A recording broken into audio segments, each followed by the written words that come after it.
kita semua. Pada kesempatan kali ini saya akan mengajak Bapak, Ibu, Saudara-saudari sekalian untuk mendalami sebuah kitab di dalam Perjanjian Lama, yaitu Kitab Ratapan.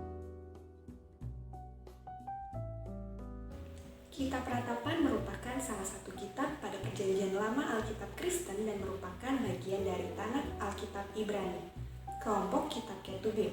Serta kitab Ratapan ini termasuk juga ke dalam 5 gulungan kitab yang disebut dengan Hames Megillot yang berisi tulisan-tulisan. Dalam bahasa Ibrani, kitab Ratapan ini disebut dengan Ekah, yang artinya secara harfiah berarti mengapa, dengan cara apa, dan betapa. Dan orang-orang Yahudi pada zaman dahulu menyebutnya dengan sebutan Kinot yang berarti ratapan-ratapan. Sedangkan dalam bahasa Yunani, kitab Ratapan ini disebut dengan Trenon, dan dalam bahasa Latin disebut dengan Lamentation. Lalu siapakah penulis dari kitab Ratapan ini?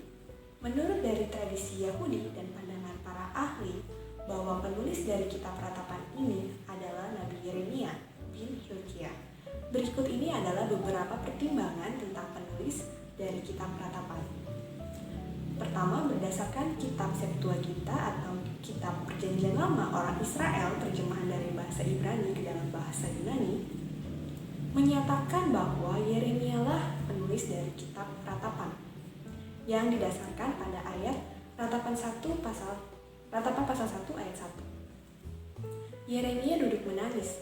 Artinya para ahli tekstual orang-orang Yahudi pada zaman dahulu menerima dan melihat bahwa yang menulis kitab Ratapan adalah Nabi Yeremia. Yang kedua, argumen selanjutnya berdasarkan dengan kitab Targum Aramaik yang menyatakan bahwa penulis dari kitab Ratapan ini adalah Nabi Yeremia. Setelah umat Israel ke pembuangan di tahun 586 sebelum Masehi, kemudian mereka kembali dari pembuangan sekitar 539 sebelum Masehi, orang-orang Israel pada zaman itu ternyata lebih mahir atau lebih cepat berbicara dengan bahasa Arab. Maka terbitlah satu kitab, yaitu Targum Aramaik.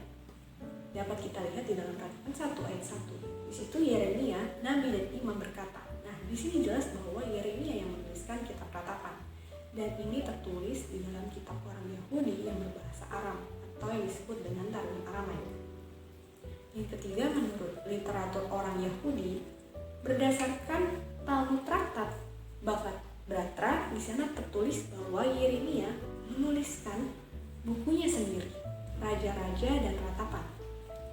Lalu berdasarkan pandangan Bapak Gereja Mula-Mula menyatakan bahwa Nabi Yeremia lah penulis dari kitab Ratapan.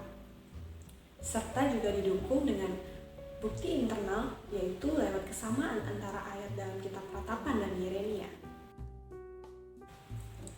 Ciri khas dari kitab Ratapan yaitu merupakan kitab dengan bentuk sastra akrostik dengan gaya penulisan kitabnya berupa syair atau puisi. Akrostik adalah syair atau puisi yang huruf awal dari setiap baris merupakan kata atau kalimat secara vertikal dari atas ke bawah. Akrostik biasanya membicarakan apa yang menjadi susunan huruf yang membentuk sebuah kalimat di awal baris. Contoh bentuk dari sastra akrostik dalam kitab Ratapan terdapat di dalam pasal 1 ayat 1-3 dan pasal 3 ayat 1-9. Pasal 1 ayat 1-3, betapa terpencilnya kota itu yang dahulu ramai. Lalu di dalam pasal 3 ayat 1-9, akulah orang yang melihat sengsara disebabkan cambuk murkanya. Gaya syair dalam kitab Ratapan ini terbagi menjadi 2. Di pasal 1-4, syair kitab Ratapan ini merupakan nyanyian ratapan atau nyanyian perkabungan. Sedangkan di dalam pasal yang kelima, syairnya ini lebih menyerupai syair doa. Latar belakang dari peristiwa atau kejadian penulisan kitab Ratapan ini adalah dilatar belakangi oleh kehancuran Yerusalem di tahun 586 sebelum Masehi oleh Babel. Di dalam Ratapan 1 ayat 3, situ dikatakan bahwa Yehuda telah ditinggalkan penduduknya. Kalimat ini menyatakan bahwa kerajaan di sebelah selatan Israel, yaitu Yehuda, kerajaan yang berpusatkan di Yerusalem itu telah ditinggalkan penduduknya. Mengapa hal itu terjadi? Hal itu terjadi karena pada saat bangsa Babel datang dan mengalahkan bangsa Yahudi, lalu penduduk dari Yerusalem itu dibawa ke dalam pembuangan di Babel. Jika kita bandingkan dengan kitab 2 Raja-Raja 25, ayat 1-8, maka di sana akan terlihat dengan jelas bahwa bagaimana pada waktu itu Nebukadnezar dengan pasukannya datang dan mengepung Yehuda. Sampai akhirnya penduduk Yerusalem itu mengalami kesulitan dan juga kelaparan, bahkan tembok-tembok rumah Yerusalem hancur. Digambarkan bahwa situasi yang terjadi pada saat itu sangat memprihatinkan. Lalu penulisan kitab Ratapan ini juga dilatar belakangi oleh seruan Nabi Yeremia sebagai penulis dari kitab Ratapan ini untuk umat Israel agar bertobat. Nah, dapat dilihat di dalam Yeremia 25 ayat 5, bertobatlah masing-masing kamu. Dan itu sudah disampaikan oleh Nabi Yeremia berulang-ulang, bahkan berkali-kali. Tetapi tampaknya tidak ada pertobatan dari umat Israel, dan akhirnya bangsa Israel pun meratap di dalam kitab Ratapan ini. Secara keseluruhan kitab Ratapan ini diawali dengan jeritan, tangisan atau ratapan di dalam Ratapan 1 ayat 1-2. Melalui pergulatan teologis muncullah pertobatan di dalam Ratapan 5 ayat 21-22. Namun ada yang menarik di dalam Ratapan 3 ayat 6 ini, dikatakan bahwa ia menempatkan aku di dalam kegelapan seperti orang yang sudah lama mati. Nah, ayat ini adalah ungkapan kesedihan hati Yeremia yang mendalam atas kehancuran dari Yerusalem. Sambil duduk menangis, ia meratapi Yerusalem. Betapa indahnya dulu kota Yerusalem, tapi sekarang ini telah hancur dan bangunannya pun sudah rata dengan tanah. Penderitaan yang dilihat langsung oleh Yeremia itu menimbulkan ratapan kepedihan yang mendalam.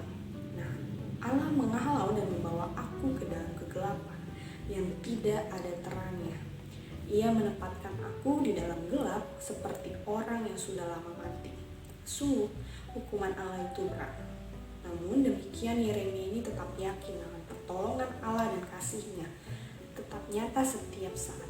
Penderitaan yang dirasakan Yeremia ini tidak membuatnya putus asa, tetapi sebaliknya justru membuat ia semakin tekun dan berharap kepada Allah. Ayat ini mengingatkan dan mengajari kita untuk terus dan selalu berharap kepada Allah. Kita diingatkan bahwa tak berkesudahan kasih setia Tuhan, tak habis-habisnya rahmat-Nya selalu baru tiap pagi, besar kesetiaan-Mu. Tuhan juga telah berjanji bahwa sekali-kali tidak akan membiarkan dan meninggalkan kita. Sebab itu dengan yakin kita dapat berkata bahwa Tuhan adalah penolongku. Aku tidak akan takut terhadap tantangan apapun dalam hidupku. Apakah yang dapat dilakukan manusia terhadap aku? Karena Tuhan adalah bagianku. Setiap orang percaya telah dimateraikan dengan Roh Kudus sebagai tanda milik Kristus, yang berarti Tuhan adalah jaminan kita. Di tengah penderitaan yang berat, penulis memiliki pengharapan pada kebaikan Allah. Ia meyakini bahwa kasih setia Tuhan ini tak berkesudahan dan rahmat-Nya tak ada habis-habisnya. Bahkan dengan iman, dia bisa berkata bahwa Tuhan adalah baik bagi orang yang berharap kepadanya, bagi jiwa yang mencari Dia. Oleh karena itu adalah baik bagi kita semua untuk menanti pertolongan Tuhan. Dikatakan bahwa kitab Ratapan ini dimulai dengan sebuah ratapan oleh karena penderitaan, tetapi diakhiri juga dengan lahirnya sukacita oleh karena pertobatan. Hal ini sama dengan kehidupan kita sekarang ini, di mana kita sering mengawali hidup atau sesuatu dengan sebuah ratapan dan pergumulan yang dalam oleh karena penderitaan, namun berakhir dengan sebuah sukacita.